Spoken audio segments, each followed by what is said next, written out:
Attendance enabled, guys.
Okay, shall we wait for a couple more minutes? It's lunch time actually.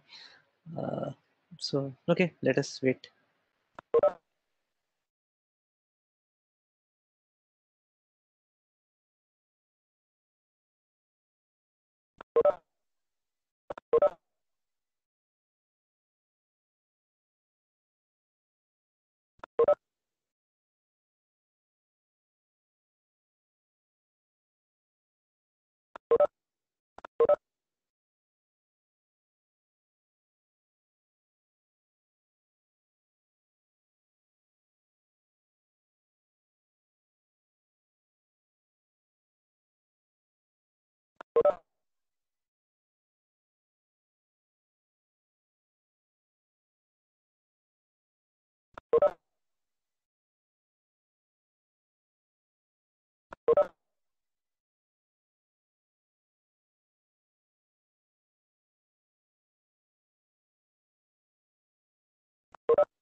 Okay, so I think 50 is the kind of mark I look for.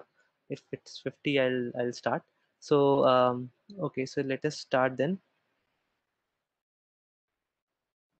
Uh, I You should know and things about inheritance. I would say, you should have a basic idea of what inheritance is, because it's in continuation.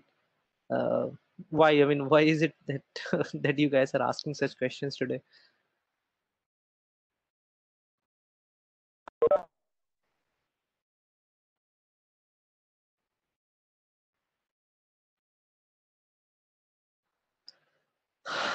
Okay, so um, how many are there now? Okay, it's basically much higher than 50 now. So let's start, guys. Let me just pull this thing down. Okay.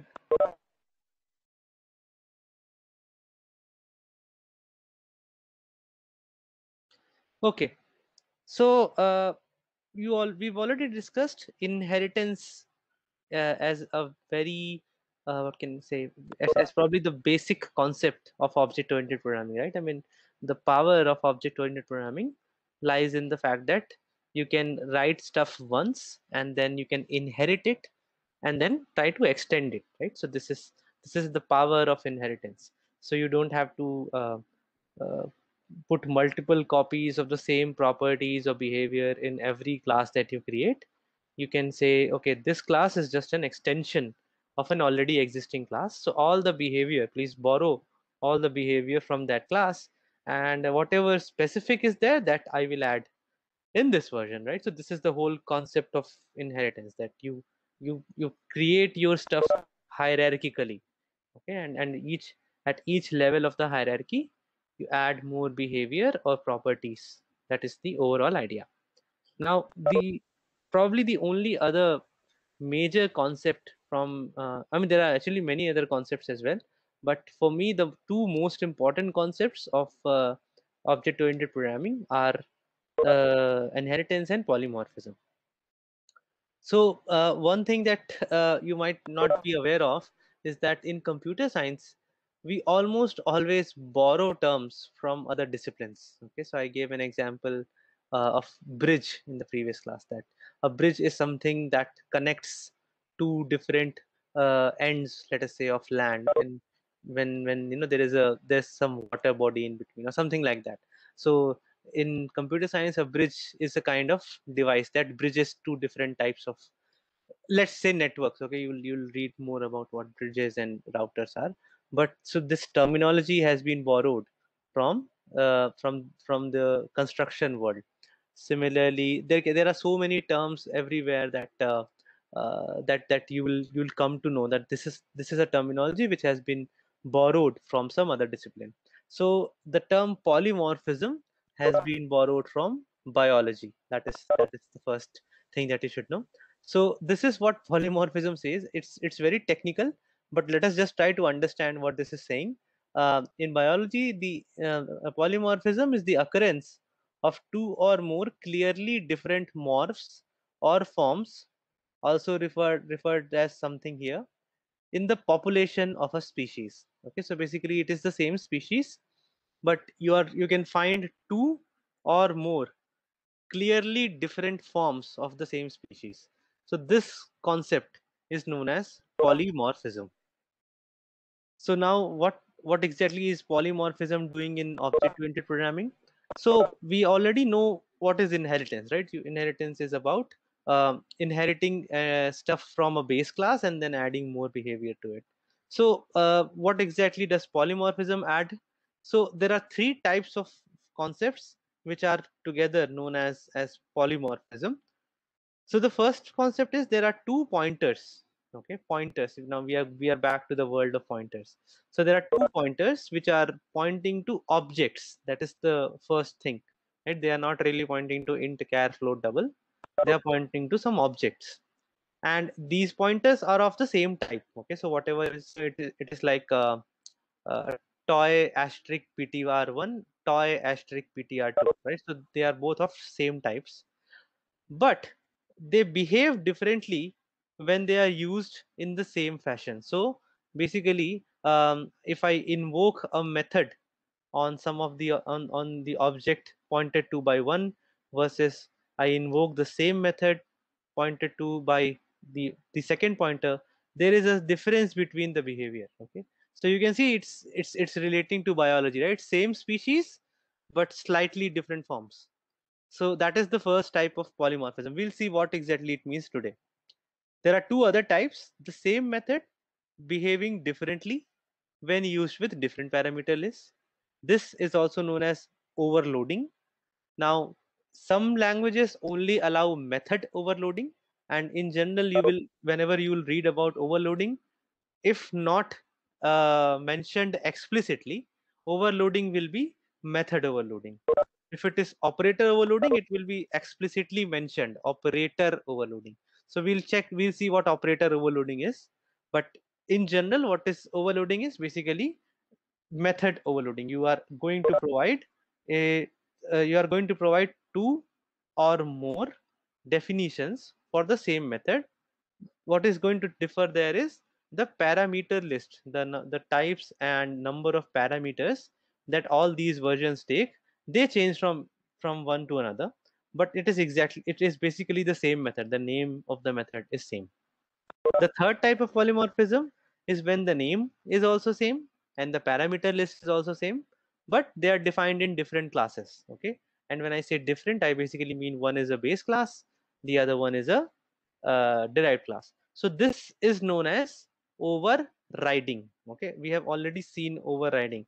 So we'll cover overriding also in greater detail in the coming lectures. But these are the three. Any questions?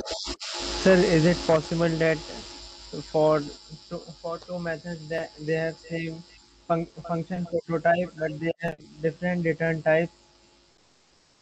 Oh, return. No, no, no. So yeah, basically we'll talk about it when we talk about overloading, but return type doesn't count.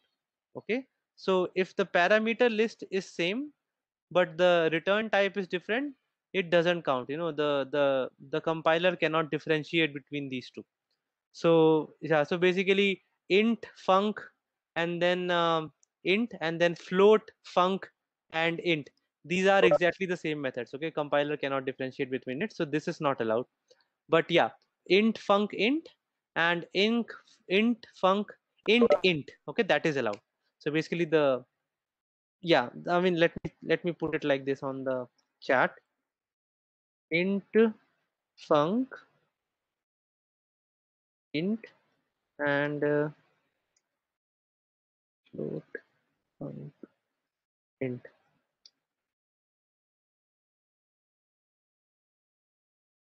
Not allowed. Okay, this is not allowed. And but int func int and int func int comma int, this is allowed. Okay, so basically the if the return type, it doesn't matter, it could be the same or it could be different. Return type is not counted as a part of the signature of the method. Okay, so the idea is that the same method can be there within the class with different signatures, and the signature comprises of the name of the function and its parameter list. Return type is not considered a part of the signature. We'll discuss it when we discuss overloading. Okay, but today we are going to discuss a much simpler concept, but it's a very important concept. So we'll discuss, I think, in fact I'll discuss overloading at the end and in the last lecture, because I have to discuss both operator as well as function overloading. So that I'll discuss in the end. Overriding is simple, so I'll discuss overriding next in the next lecture, and towards the end I'll discuss overloading. So today let us just have a look at one simple form of polymorphism. Before that, please go back and revise whatever we did with this particular operator, pointer to member operator, it looks something like this arrow. Okay, so this operator, whenever you want to use polymorphism in C++, this operator is going to play a big role. And if you remember, we used it with structure variables last time in C, right? So you used to create a structure variable and then a pointer to a structure variable. And if you want to access a particular field within that structure variable, you can do it like this, like structure pointer arrow, this it is basically these are two different characters, by the way. So this is the hyphen character and this is the greater than character. So structure pointer arrow and the name of the member, this is how you use to access this in C. It is exactly the same in C++ as well. The only difference here is that we'll use it with objects as well.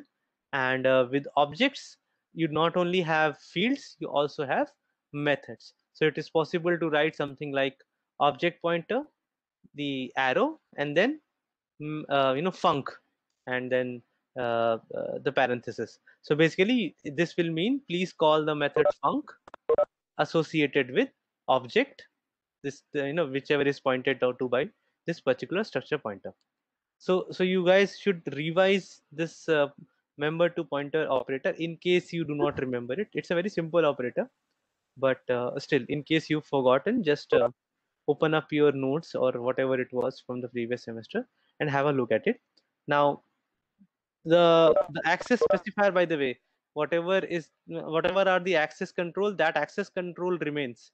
Okay, so it doesn't mean that with the help of the pointer to member variable, you can pointer to member operator, you can access a member that should not be accessible at that point of time. No, that is not the case. You'll still get an error. So this is only a replacement for doing asterisk ptr and then dot. You remember, right? So this is what I'm trying to say. There is also a special type of pointer that we use in C++ sometimes. This pointer is known as the this pointer. Okay, and as its name says, it is exactly like this. Okay, you write THIS, this. So this pointer is something that always points to the current object. Okay, so this is sometimes used in the member functions for certain purposes. In most cases you will not really require this pointer. I really don't know if there is any particular case other than the one that is mentioned in your homework where it's impossible to do that stuff without this pointer, but people often use it, so there's no harm in just reading how this pointers work. So anyhow, basically, why are we discussing all these pointers to objects? Because of one very important aspect. With inheritance in place, it is possible that the type of a pointer and the object to which it is pointing are different. Okay, so it is possible that your pointer has a type A and the address that has been assigned to this pointer is of type B. Okay, this is possible, and the only thing that we need to look at is that A and B should be compatible with each other. What exactly does it mean by compatibility? The idea is A should be a superclass of B. Superclass as in that whole hierarchy. Okay, A has to be higher than B. If A and B are not a part of the same path, for example, in a inheritance hierarchy, then they are incompatible. But if A and B are part of some path in that inheritance hierarchy and A is higher than B, then A and B are compatible with each other. Don't worry, we'll have a look at some examples later. But before that, please try to understand this piece of code. This is a very important piece of code. If you don't understand it, I am ready to explain it multiple times. But please try to understand this code because this is a very important concept. Not only in C++, this concept will also be applicable in Java, C Sharp, Python, basically any language where you are going to have to use object oriented programming. This is a very common concept. So please try to understand what this means. So let us say I have two classes, super type and derived type. Okay, and I have created two objects, ST and DT. So ST is a type of super type, and DT is a type of derived type. So now when I and then I create three pointers. Okay, super type asterisk ptr1, derived type asterisk ptr2, and super type asterisk ptr3. Now the first one is straightforward, right? The type of ptr1 is super type asterisk, and it is storing the address of a super type object. So that makes sense. Similarly, the second one also makes sense. Derived type ptr2, and the address I'm trying to store is of that of dt, and dt also is a derived type. The third one might be slightly surprising, right? Why? Because the type of ptr3 is super type asterisk, but the address I am assigning it is that of a derived type. And that is the concept you need to understand, that this is perfectly legal in object oriented programming. Okay, why? Can And by the way, the other way around it is not possible. So if you try to create a pointer of derived type and try to assign it the address of a base type, then you will get a compilation error. But this works fine. Any guesses why it is so? Anyone would like to guess why is it so?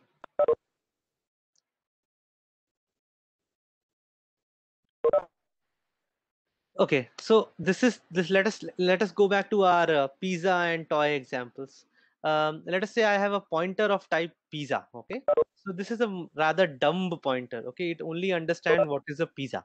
Okay, and then I say, okay, here is an onion and tomato pizza, right? So it simply ignores what is onion and tomato. It says, okay, pizza. Yeah, yeah, yeah. I know what is pizza. I'll point to it. Okay, similarly, later onwards I say, okay, here is a paneer and capsicum pizza. Again, the pointer really don't know what are paneer and what are capsicum. It just knows pizza. So it said, yeah, yeah, it is a pizza, I can point to it. So that is the overall crude idea, that if you have a pointer which whose type is of a base class of a higher entity in the hierarchy, whatever fields and whatever members were there with the base class, they will still be there with the derived class. You understand that basically this is what we said, that whenever a constructor is called, the derived class has to make an invocation of the base class constructor. And if the base class also had another class as its super class, then this will keep on going up. Okay, unless you have a constructor of a class which has no inheritance, which is not inheriting from anyone, and then you go back again. Okay, so the class at the top, that constructor is called first, then the one just next to it, then the one just next to it, so on and so forth. So the objects are constructed in the order of super class to derived class. You might have seen the outputs that we saw in the previous lectures, where the super class constructors message was printed first, then the derived class constructors messages were printed. So what really happens is, whenever you create an object of some derived type, whatever is there in the base class, okay, those fields, those members are there. Okay, the space is allocated for all the fields of the base class. They may not be accessible in the derived class because of access control, but you still have to allocate memory for it. Okay, so this is why whenever you have a pointer, okay, a pointer which is, let us say, pointing, which is expecting a particular value to be accessible to it, as long as this value is there in the memory, it can point to it. And that is why whenever you create a pointer to a base class, the only fields, the only members it is expecting from the object to have are that in the are already there, are guaranteed to be there. That is the idea. Why? Because the constructor of the base class was created first, and then consecutively the constructors of derived classes were created. Now this is the reason why this works, but this doesn't work. Is it clear, or do you guys have any questions?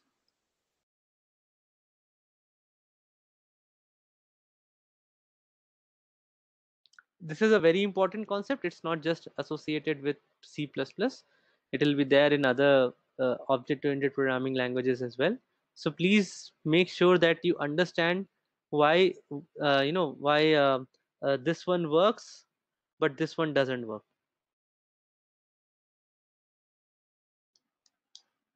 Is it clear?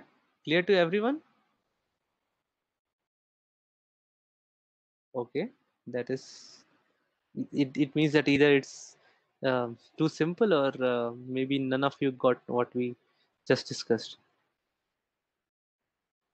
Okay, so what part is tripping you? You know, do you understand the constructors part? Do you understand how a particular object is created when you create it? Do you know Yes, sir. That part is clear, sir. Okay, so this is the point, that basically what happens is, let us say when you create an object, let us say of class battery operated toy, right? So I think in battery operated toy I added some 2 or 3 fields, and it was extending the class toy, which in turn also had some 2 or 3 fields. So what really happens is, whenever you try to create an object of battery operated toy, the first thing that happens is a toy object is created. So it will mean that you have to reserve space for the 3 fields in the toy class, and then over that you also have to reserve three more you reserve space for 3 more fields that were added in battery operated toy. If let us say, I think this was again inherited by plain toy, right? And plain toy probably added one more field to it. So now the constructors are called in this order. So first you create a toy object, then you create a battery operated toy object, and then finally you create a plain toy object, right? So all the fields in this hierarchy, okay, every class that is there in this hierarchy, they are actually a part of your object. It is possible that you cannot directly access it because of access control, but the data is there. So now in some ways I can say that a plain toy is basically just a specialization of toy. It still has all the properties that a toy has. It's just that it has something more as well, right? So the whole concept of using a base class pointer to point to a type of derived class is valid because of this reason, that whatever you expect from a base class object is guaranteed to be there as a part of the derived class object, plus derived class object might have something more, right? So this is why, when you try to do this is perfectly fine, right? In some ways you are degrading this object, okay? This is already a more specialized version. um, it's like saying that you all are engineering students, right? One way to look at you is that you are a human being. I mean, of course you are a human being, right? So whenever there is a count for human beings, you will be counted as well, right? But you'll also be counted if you are if someone is trying to count the engineers. So the same concept is here, that basically it's a specialization generalization thing. You can always see a derived class object as a base class object, okay? Because it's a more generalized version of it's a more the base class object is a more generalized version of the derived class object, but not the other way around. Okay, I cannot pick any human being walking on the street randomly and say you must be an engineer. That is wrong. That is not correct, right? I will have to know whether you are an engineer or not. Okay, but if I pick up an engineer, I am sure that that person must be a human being. That is the idea. Okay, so is this part clear? Why is it that this is perfectly legal but this is not legal? Any more confusions? Why is this legal but this is not legal? Is it clear? Any doubts? So this is the concept. I know, of course, at code level, I'll show you an example, but this is the concept. What happened here? What is the problem?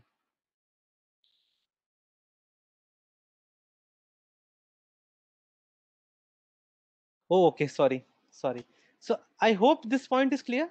That basically what really is happening at this stage is, I'm trying to look at a derived class object as a base class object. Okay, so I'm basically reducing my expectations from what this object contains, and so this is possible. But this is not possible. Why? Because I'm trying to view a base class object as a derived class object. Okay, and there is certainly a chance that there are some things which have been added in derived type which are not there in super type. So this, yeah, the compiler will not let you do. Okay, shall we go forward? Okay, now by the way, even if you actually try to do something like this, okay, so let us say this is ptrt, this is a pointer to the super type, and then but you know that this ptr3 is currently pointing to an object of type derived type, right? So you know that there are fields added associate, there are added fields in dt which are not there in st. But if you try to access those added functionality with the help of a base class pointer, this is also not allowed, right? So why? I mean, because it's like saying I collected a set of human beings. Now I'm trying to imagine them as engineers. This is not allowed. Some of these may be engineers, some of these may not be engineers. So this is the idea, that please, the compiler will simply say, please don't ask me to identify if that person is an engineer or not. So the same way, so this will actually produce an error. Okay, so if you have a pointer of base type and you try to access a member that is defined in the derived type, even if it is actually pointing to a derived type object, this is not allowed. Is this part clear? Why is this not allowed? Because basically your frame, in what is it called, frame of reference, right? In relativity, you have this idea that, so your frame of reference is different. Your frame of reference is that this is actually a base class object. So if you try to do anything like this, even if it is actually a derived type object, this will not work. Okay, any questions, any doubts related to this part as well? It is straightforward, right? I mean, this is the overall idea. And another thing is the super type that I talked about here. It doesn't have to be a immediate parent of derived type. Okay, immediate parent of derived type. What does it mean? It can be a parent which is just a minute, guys. I'm having a call. I have to take this. I'll just mute myself and take the call. Just a minute.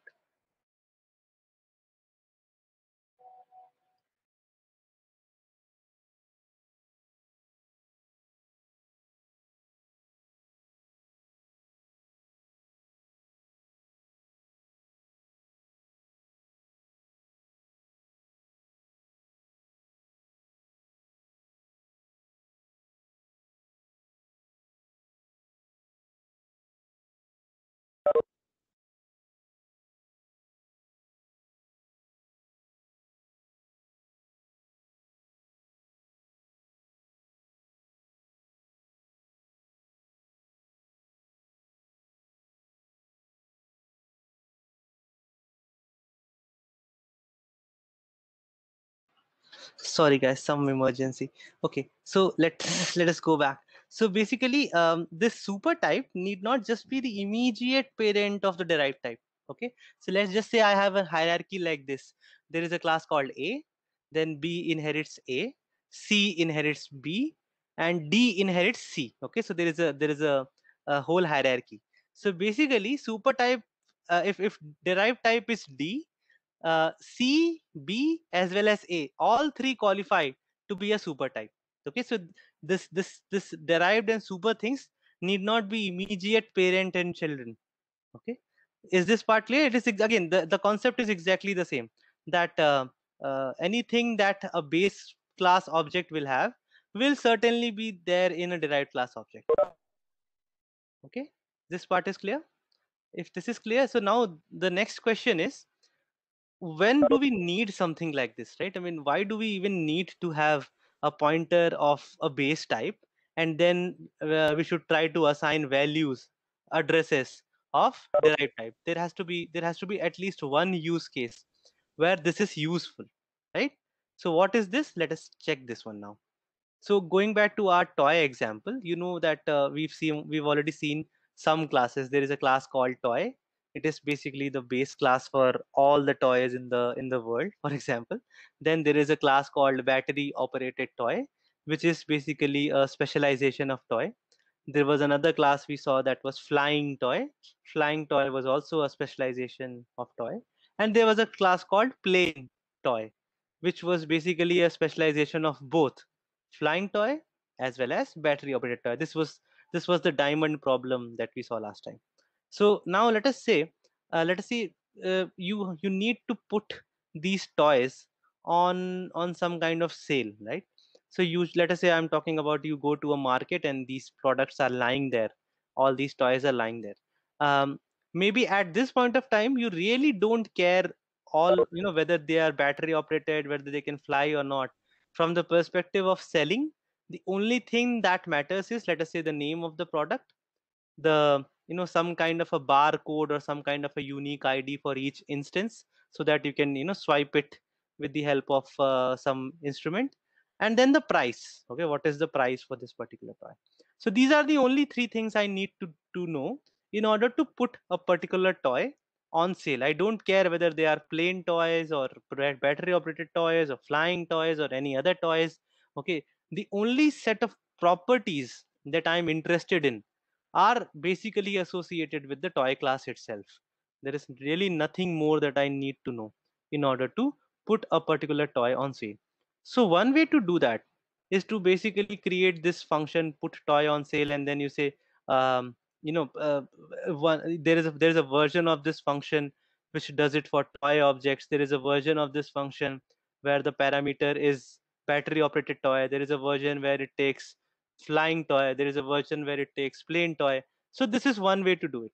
But you see, this is going to be a difficult job because there might be a new toy class coming in later. So you'll have to keep on adding more functions as new toys come up. The other way to do that is using the is by making use of polymorphism. So what I am doing here is I have created, instead of passing the object directly, I am basically passing an object pointer. Okay, and this object pointer is of type base class. Base class is basically toy here. Now once I have done that, this becomes really straightforward. Why? This is straightforward. I created an object of type toy2. I assigned its address to toy ptr, and then I passed it to this function put toy on sale. This is straightforward, right? I mean, there is nothing really new in this. Then I created an object of type battery operated toy2. I assigned its address to toy ptr, and then passed it to put toy on sale. And there are similar cases here. So can you now see what is the advantage? What is the advantage of polymorphism here? Let us say there is an operation that is supposed to be implemented for a wide range of classes, a wide range of objects actually, right? But the only properties that are necessary for this operation to be implemented are already available at a higher level of hierarchy in the class inheritance picture. Okay, so then I don't have to create different methods for different classes. I can simply create a method which accepts a pointer of the base class type, and from there I can apply that operation on all the classes which has derived from this particular base class. Does it make sense? Is this example clear? Is this use case clear?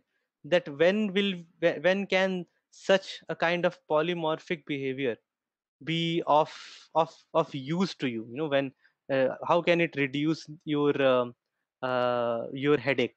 Is this part clear? And if you want, I can actually take you back to this slide. Now let us revisit this slide. So basically here super type is toy. Okay, and derived types could be battery operated toy, flying toy, plain toy. It could be anything, right? So what we are really using here is this particular type of phenomenon. Okay, so we have just created one pointer of type toy, and then we keep on assigning it addresses of different types of derived types. It could be the same or different derived types. As long as they are in the same inheritance hierarchy, we can use this ptr3, and then we are doing this essentially. Okay, the method or the members that we are trying to invoke over ptr3 is the are those which are already present in the base class. That is why this part works here.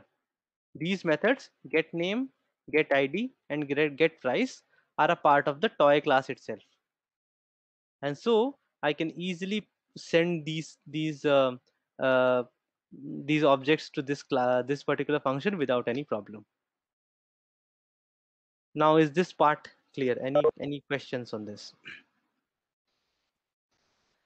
And do you see why it is polymorphism, right? Basically, it's the same pointer type. It is of type toy, but when you know, it can behave like a battery operated toy. It can behave like a plain toy. It can behave like a basically it is in some ways polymorphic in nature. I know it's the terminology may not be well suited for us, but we have borrowed this terminology from biology. So similar to kind of overloading. So overloading is again an example of polymorphism. It is just that here what we are saying is that as long as these objects have this set of common properties, I really don't care what other things they have. Okay? I'll be able to point to them using the same pointer type, right?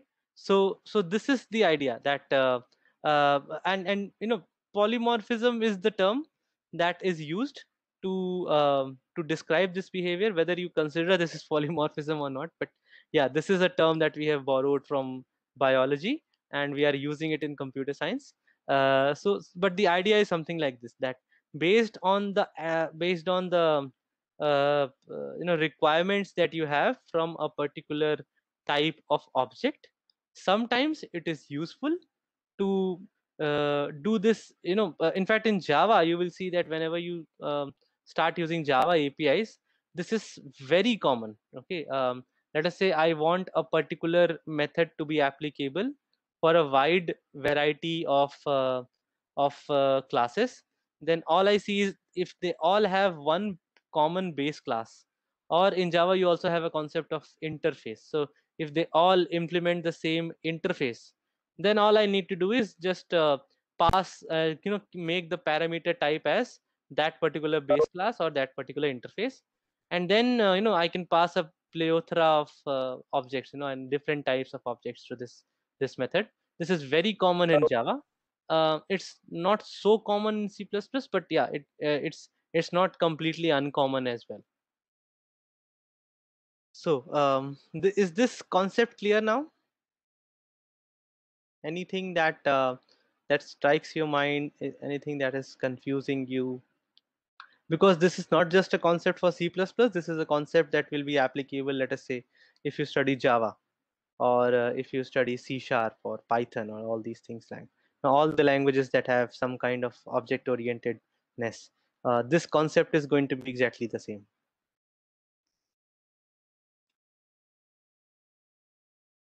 Okay, so if you don't have any questions, then basically this is it. I really thought there will be far too many questions, and I kept the content to be rather less today. But looks like it's clear, right? I mean, we have time. We have more than 10 minutes, so 15 more than 15 minutes actually right now. So if you guys have any questions, or you would like certain things to be repeated, I can do that. But if it is clear, then that is the end of the class. Tomorrow, okay, I'm not sure either one of you will have a right. So yeah, by the way, I think you guys have a lab tomorrow, right? Is it your batch or the other batch? I think it's IT plus for tomorrow, Tuesday. So yeah, there will be a practice lab tomorrow. As I said, practice lab. It means that you are not supposed to be evaluated. You'll sit with your TAs for 2 hours. I'll give you a problem, okay? And as you already know, the stress in this course is more on building systems rather than writing data structure solutions. So please expect that the problem that will be there will be more on this lines. Okay, so I'll be more interested in seeing given a scenario, how did you design your classes? What members were public, what members were private, what members were protected, which class was a base class to which class, these kind of things. I'm expecting you to be able to solve the problem from that perspective. So please don't waste your time on trying to implement the actual functionality. What is more important is how do you design your system. Okay, you can leave blank methods, okay, or just with a cout method that this method called, and that is fine. Okay, I'll expect that you are good enough now. You've done ITP, and you're doing data structures, so you guys are good enough now uh, to fill in the functionality part. My objective in this course, attendance is already on. I'm not sure how many of you have put it. 83 people have already put the attendance. So whomsoever have not done it, please do it now. It's difficult for me to no, not really. You don't have to submit the code as such. Uh, uh, just talk with your TAs. Okay, be in touch with them. If you whatever you do, just discuss it with them. You tell them this is how I designed it, and what is your comment on it. Okay, if your TAs feel that there are certain problems, they'll tell you. Okay, it's not going to be evaluated. It is for your own practice. I have received emails which said that you guys are lagging behind because it has all been concepts till now. There hasn't been any practice. So this is your chance. Okay, this is the first chance, and please try to practice whatever we have studied till now. Okay, there's no assessment. So I do know that at least some of you will probably not like to attend the practice lab. It's up to you. I have no issues, but but at least be be civil to your TAs. Even if you're not interested in doing the problem, just join the meeting, tell them that I have some work, or I already have enough knowledge, I would not like to be a part of the practice lab. Basically just inform them, don't be just absent, because they might not know whether you are unwell or you have an issue, whatever it is. So please do inform them either by email or just join the meeting and tell them that I don't want to join the practice lab. Practice labs are optional, but please do inform your TAs. If you're not attending it, please do inform them. Okay, any questions? Dhruv, did you get the link for attendance? I hope everyone has. So yeah, Yes, sir. okay. So if there are no more queries, we can stop. So tomorrow, again, I don't know whose lecture is there tomorrow, yours or the other batch. Uh, so in the next lecture, we'll have a look at overriding, and the last lecture of the week will be on overloading. Okay, because overloading is slightly more complex. So you will get emails from your TAs today. I have asked all of them to send you guys emails. So you should receive emails from your TAs today. Any questions? Sir, when we create objects with the new keyword Mm-hmm. and this on the screen, what is the difference between it? The new, When yeah. yes, Good. sir. So new keyword is basically used in a different fashion. In fact, this I encounter this problem almost every time because I am mostly a Java programmer. So whenever I do C++, many a times I simply use the same syntax as Java, and then I get a scolding from the compiler. The new keyword in C and C++ is used for dynamic memory allocation. Okay, so the idea is that you want you remember, right, malloc and kelloc kind of stuff. Yes, So sir. the Yes. yeah, so the new keyword is equivalent to malloc and kelloc in C++. Okay, so you use new whenever let us say you want to allocate memory dynamically. So when the size of memory, for example, is not yet clear to you, you want to do it Sir, in at new keyword, we we are creating some space in that heap and then Yeah. assigning Yes. a pointer. In this, Yes. it is an object. Yes. Okay, sir. Thank you. Yeah. And then the delete keyword is exactly the same as free. Okay. So the memory that you allocate in heap does not get deallocated by its own. So you have to explicitly delete it. So delete is the counterpart of free in C++. Okay. So this is actually quite straightforward. I mean, I didn't really think that I'll have to tell this, but yeah, it's very simple, right? New and delete is the equivalent of malloc, calloc versus free. Any other questions? So your TS should contact you by I mean say uh, tomorrow morning. I have sent them a message to send you guys an email. Maybe some of you may have already received an email from your TA, but if you haven't, don't be worried. They'll send you an email with all the meeting links and everything. But if you're not planning to attend it, at least as a courtesy, please do inform them. For whatever reasons you are not attending, please do inform them, because it's an optional lab. I will tell them. I think they probably don't know it is optional, so I will tell them as well that it's optional. But be courteous. Do inform them, whether by joining the meeting or through email. Yeah, I will give you a problem statement. There will be some design problem statement. I'll give you some scenario, that there is a scenario and you're supposed to write some classes for it. Again, don't be worried about the actual implementation. I'm not looking for the actual implementation.